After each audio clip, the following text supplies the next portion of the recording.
심장이 콩닥거리고 등 뒤에 식은땀이 흐르면서 요즘 지하철에서 쓰러지시는 분들에 대한 보고가 엄청 많아요. 횡단보도를 건너다가 그런 일을 겪으면, 계단을 내려가다 그런 일을 겪으면 어떡하실 거예요?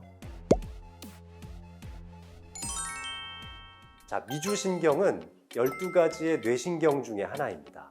자율신경은 크게 다시 두 가지로 나눠볼 수가 있는데, 혈압을 올려주고 동공을 확대시키고 땀을 흘리게 해주고, 그리고 심장 박동을 빠르게 뛰게 해주는, 내 몸을 활력 있게 만들어주는 교감신경계가 있고요.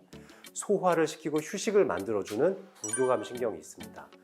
바로 이 부교감신경에 작동하는 것이 이 미주신경이라고 할 수가 있는데요. 자, 그런데 우리가 극도로 스트레스를 받았을 때에는 그 투쟁과 도피에 대한 반응이 있어야 되기 때문에 교감신경계가 항진되어야 되는 게 정상적입니다. 동공이 확대되고 심장 박동이 빨리 뛰면서 혈압을 막 뿜어줘서 강력한 에너지를 낼 수 있도록 만들어야 하는데, 그런데 이 스트레스가 한계치를 초과해버리거나 이 스트레스에 대한 반응이 좀 삐딱하게 잘못된 형태로 나타나면 오히려 너무 극도의 스트레스를 조절하기 위해서 편안하게 휴식을 취해라라는 신호가 내려오기도 하는 거죠. 그게 바로 미주신경인 거예요. 극도의 스트레스를 이 사람이 감당을 못할 것 같으니까 뇌에서 아예 그냥 재워버리거나 쉬도록 만들어주는 그런 유도를 시키는 거죠. 뇌로 가는 혈류량은 줄어든 상태에서 약 3초만 지속이 돼도 바로 쓰러지게 되거든요. 초등학교 때 조회할 때 제 바로 옆에 서 있던 친구였는데요. 한 20여 분 정도 교장 선생님의 교훈을 듣다가 갑자기 픽 쓰러졌어요. 근데 그 친구 이야기를 들어보니까 굉장히 가슴이 콩닥거렸고 식은땀이 오랫동안 났다고 하더라고요. 그리고 눈앞이 하얘졌다가 이렇게 통로를 보는 것 같이 까매지기 시작하더니 자기가 의식을 잃고 쓰러졌다고 해요. 심장이 콩닥거리고 등 뒤에 식은땀이 흐르면서 전신의 기운이 좀 빠지면서 눈앞이 하얘지는 경험을 했던 것이 혈압이 떨어지는 신호였던 거죠. 아주 짧은 순간에 걸쳐서 의식을 잃고, 그리고 또 짧은 시간에 걸쳐서 다시 의식을 저절로 회복하는 경우를 실신이라고 합니다. 이렇게 실신을 하는 경우와 가장 크게 감별해야 되는 질병이 바로 간질병, 뇌전증이 되겠는데요. 그런데 뇌전증 때문에 쓰러져서 의식을 잃게 되면은 대개 15분에서 30분 이상의 의식 소실을 경험하거나, 의식을 곧바로 회복한다 하더라도 약간 졸음이 쏟아지는 기면과 같은 현상을 보여주게 됩니다.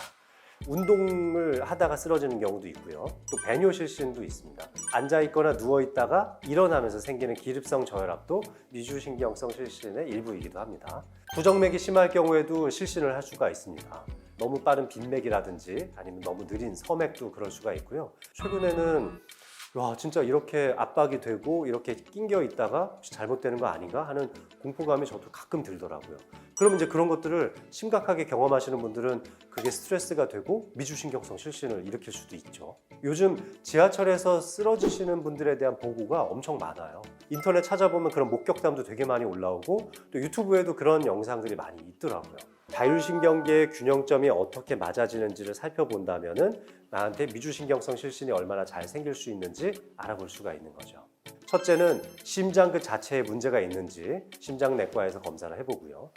둘째로는 뇌전증이 없는지 신경과에서 검사를 합니다. 세 번째로는 자율신경의 균형점에 문제가 있는지 자율신경성 검사를 해보게 되는데요. 실신을 경험했다면 제가 말씀드린 이런 여러 가지 문제점 중에 어느 한 가지에 해당되는지 감별 진단을 해야 되기 때문에 심장과 뇌와 자율신경에 대한 검사를 해보시기를 추천드립니다.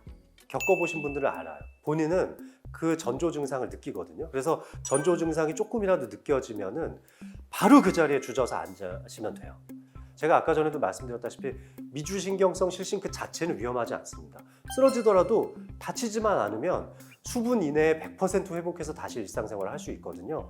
그럼 병원에 가서 진단도 해보고, 아, 내가 물을 많이 먹어야겠구나, 내가 운동을 많이 해야겠구나, 또는 하체의 근력을 단련시켜야겠구나, 이런 방식으로 충분히 극복을 하실 수가 있는데, 근데 그냥 안일하게 생각하다가 쓰러지면서 계단 아래로 굴러 떨어진다거나 아니면 차에 치인다거나 이런 문제가 생기면은 그건 정말 치명적이지 않을까요?